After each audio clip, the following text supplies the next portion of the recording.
नमस्कार साथियों, स्वागत है आप सभी का।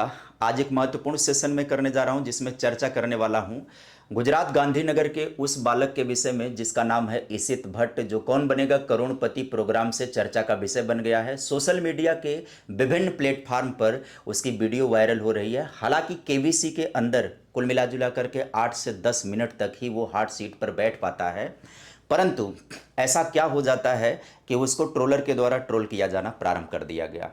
तमाम बातें उसके विषय में लिखी जा रही हैं कि बड़ा एटीट्यूड वाला बच्चा है, बहुत ही घमंडी टाइप का बच्चा है, तमीज़ नहीं है बच्चे को। उसके माता पिता को भी ट्रोल किया जा रहा है कि सही लालन पालन नहीं किया गया है।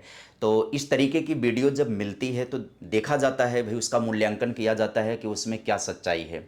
अगर आप वीडियो को ध्यानपूर्वक देखेंगे तो उसमें जब वो हार्ट सीट की तरफ आगे बढ़ता है तो एक तरीके की उत्तेजना का शिकार होता है, हाइपर एक्टिव हो जाता है। चेयर पर बैठने से लेकर के निर्देशों को सुनने तक के, निर्देश सुनने की बात ही नहीं करता है। बालक बोलता है कि हम डायरेक्ट टू द पॉइंट पर आना चाहते हैं, आप निर्देश हमें ना समझाइए, हम निर्देश पहले से जान रहे हैं, आप डायरेक्ट सवाल पर आइए। चलो, सवाल का सिलसिला शुरू हो जाता है।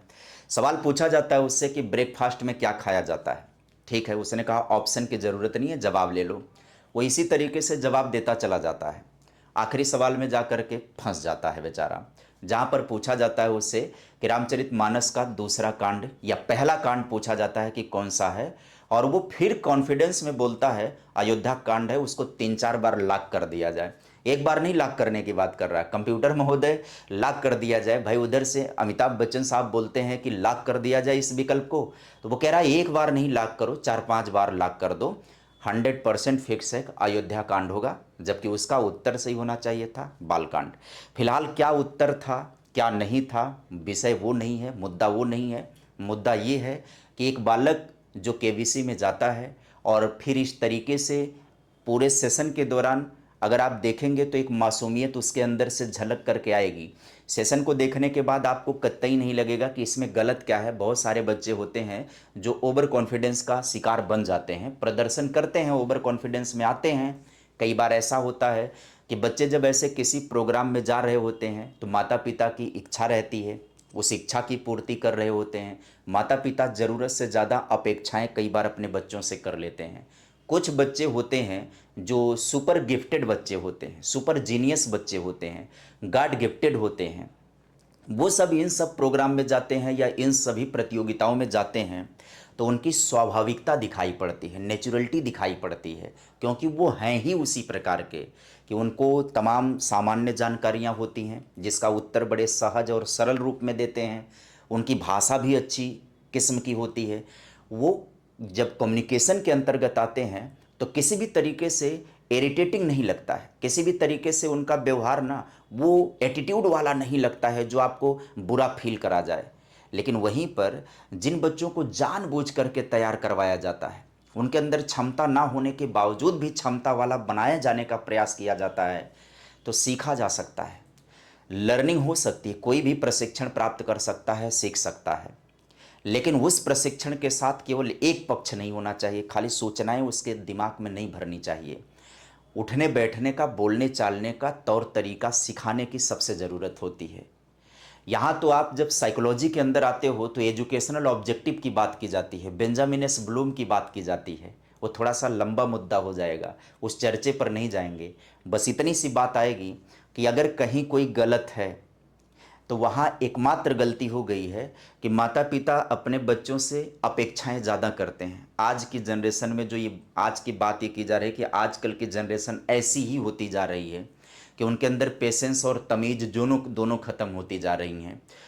तो ये आज की जनरेशन की समस्या नहीं है, आज के इन्वायरमेंट की प्रॉब्लम है।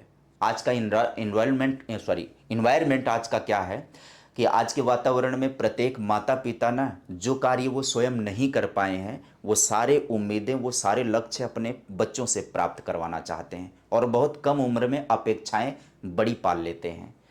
ठीक है, उनके ज्ञान और उनके विकास को लेकर के, उनके लर्निंग को लेकर के ढेर सारी सुविधाएं उपलब्ध करा दे रहे हैं। घर में कंप्यूटर उपलब्ध करा दे रहे हैं, मोबाइल उपलब्ध करवा दे रहे हैं, नेट उपलब्ध करवा दे रहे हैं, ट्यूशन लगवा दे रहे हैं, अच्छे स्कूल में एडमिशन करवा दे रहे हैं। अगर इन सब के बीच एक कोई काम नहीं हो पा रहा है तो वह काम है कि बच्चों का इमोशनल डेवलपमेंट ध्यान नहीं रखा जा रहा है। संवेगात्मक विकास की तरफ नहीं ध्यान रखा जाता है। सबसे बड़ा पहलू होता है इमोशनल स्टेबिलिटी को डेवलप करना, संवेगात्मक स्थिरता का निर्माण करना। जो इंट्रापर्सनल स्किल को डिस्टर्ब करने का सबसे बड़ा पहलू हो जाता है, यदि इमोशनली स्टेबल नहीं है बच्चा तो उसके अंदर उत्तेजना आ जाएगी, हाइपर एक्टिव हो जाएगा। तो वो कहीं बैठा भी होगा तो पैरों को पटपट पटपट पीट रहा होगा, पैर बहुत ज़्यादा चला रहा होगा, चेयर घुमाने का प्रयास करेगा, जल्दी जवाब देने का प्रयास करेगा, सामने वाले को रोकने का प्रयास करेगा। इसमें कहीं भी पालन पोषण में समस्या नहीं आ रही है। कई बार ऐसा हो सकता है कि माता पिता इन सारे पक्षों पर माइन्यूट ध्यान ना देते हों और वो केवल और केवल इस बात का ध्यान रखते हों कि उनका बच्चा कितना ज़्यादा सीख ले, कितना ज़्यादा परफॉर्मेंस कर ले, केवल ये पहलू होता है उनका।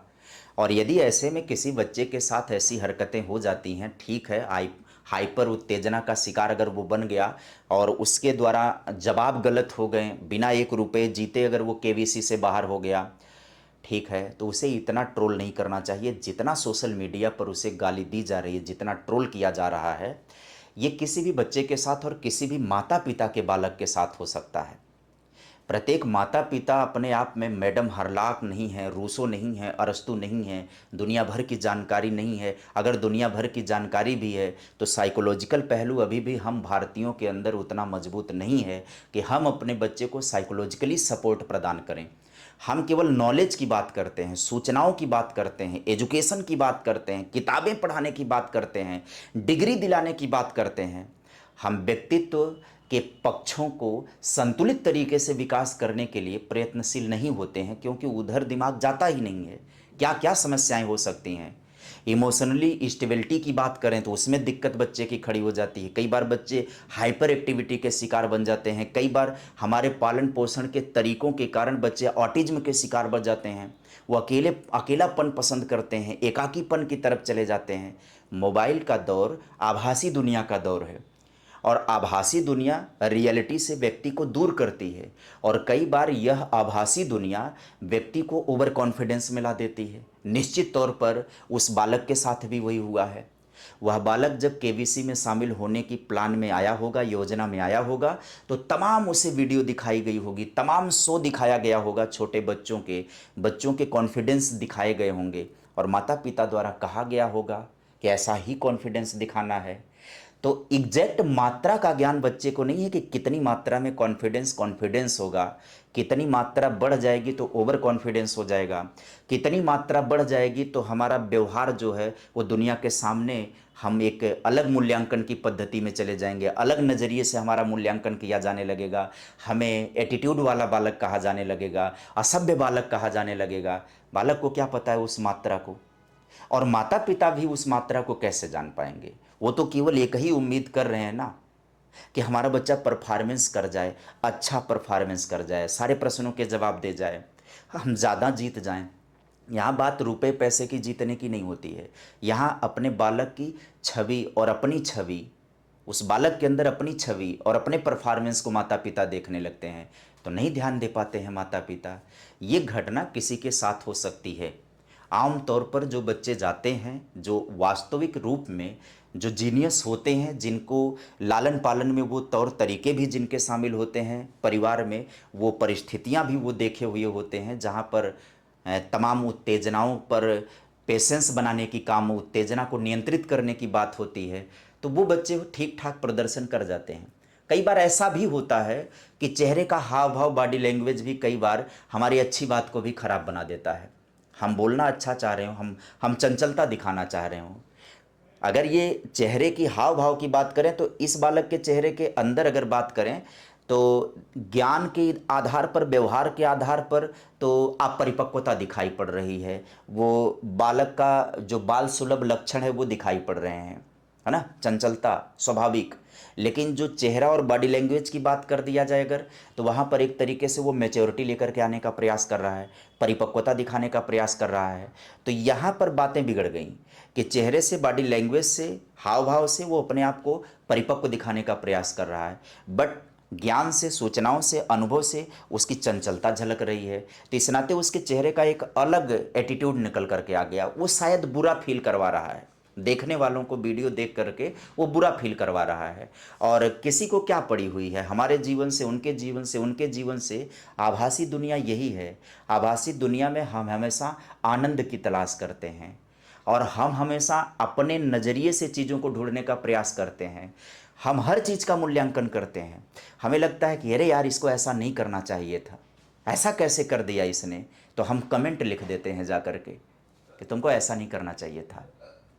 हम चाहते हैं कि हमारे अनुसार चीज़ें रहें, लेकिन लोगों की स्वाभाविकता थोड़े ख़त्म हो जाएगी। हम अपने हिसाब से चीज़ों को सेट करने का प्रयत्न करना शुरू करेंगे तो असली दिक्कत यहाँ पर ट्रोलर वाला है। ट्रोलर अपने नज़रिए से, अपने चश्मे से चीज़ों को देख रहे हैं। उन्हें हर बच्चा वही चाहिए जो बच्चा एक बार देख करके उन्हें आनंद प्राप्त हो गया था। किसी बच्चे ने जवाब अच्छा अच्छा दिया, अच्छी अच्छी उसने कॉमिक करी, वहाँ पर कॉमेडी बातें करी, हंसने वाली बातें करी, व्यवहार में चंचलता दिखाई पड़ी।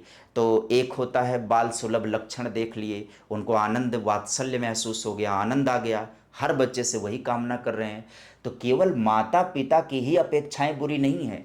जितने लोग ट्रोल कर रहे हैं उस बालक को, कह रहे हैं कि माता पिता पालन पोषण सही नहीं कर रहे हैं, माता पिता अपेक्षाएं ज़्यादा अपने बच्चों से करते हैं, अधिक परिपक्व कम उम्र में बनाने का प्रयास करते हैं। तो केवल ये माता पिता की अपेक्षाएं गलत नहीं है।